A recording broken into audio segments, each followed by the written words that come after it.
Hey guys, today we're going to be talking about 5 cards that are under $500 that I believe will grow much more in the future. So number 1 is the 1948 Bowman Phil Rizzuto. Guys, Phil Rizzuto is a Yankee legend. He's been a Yankee his whole life, and he is a World Series champion, and he's in the Hall of Fame, and his cards are very undervalued. So you can get his PSA 2 to 3 for under $500 in that card. Highly recommend checking it out. It's a weird looking card. It's a black and white card.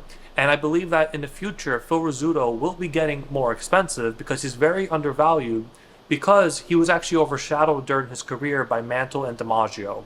His numbers are not spectacular. However, he is a Yankee at core, and he has a long history with the Yankees, even being an announcer after his career. So that's card number 1, 1948 Bowman Phil Rizzuto. Card number 2 is the T206 Rube Marquard. So I'm talking about his portrait. He has another card, but his portrait is actually really interesting. It's a kind of iconic card in the T206 set. Rube Marquard was not an amazing pitcher. He was more average than anything, but he is in the Hall of Fame. Everyone knows that portrait, and if you're going to try to collect Hall of Fame portraits, well, you have to get his portrait. So that's another card I think is undervalued. You could get a PSA 2 to 3 in this card as well for under $500, and you could get some really high eye appeal as well for the card in that grade. So if you're really looking for a T206 with a great value, I highly recommend checking out Rube Marquard's portrait.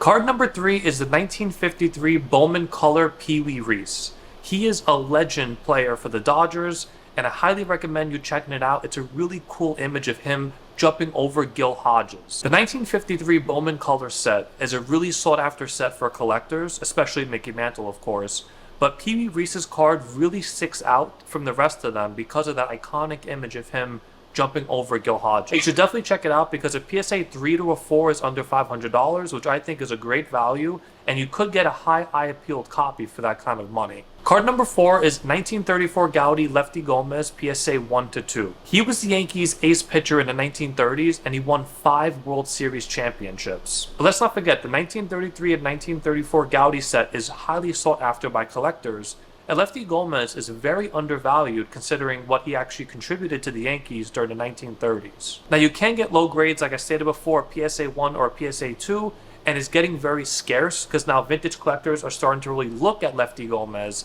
and now the supply is dwindling. So I highly recommend checking out that card before it goes over $500 and it's a little too late. And card number 5 is the 1959 Topps Bob Gibson in a PSA 1 or 2. Bob Gibson was a legendary pitcher. He had 1 season with the ERA of 1.12, which is insane. Now higher grades of this copy are really increasing in value, and that only means one thing. His lower graded ones, PSA 1, 2, and 3, are only going to go up in value as well, most likely.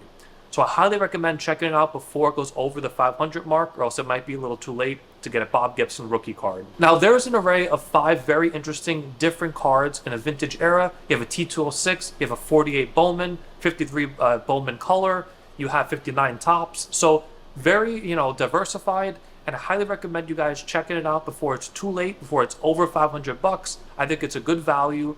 Definitely try to get high eye appeal because if you want to sell it in the future, it'll be much easier to sell. And don't just buy the grade, buy the card, buy the eye appeal. Alright guys, that's it for today. Thank you so much for watching, and I'll see you guys next time.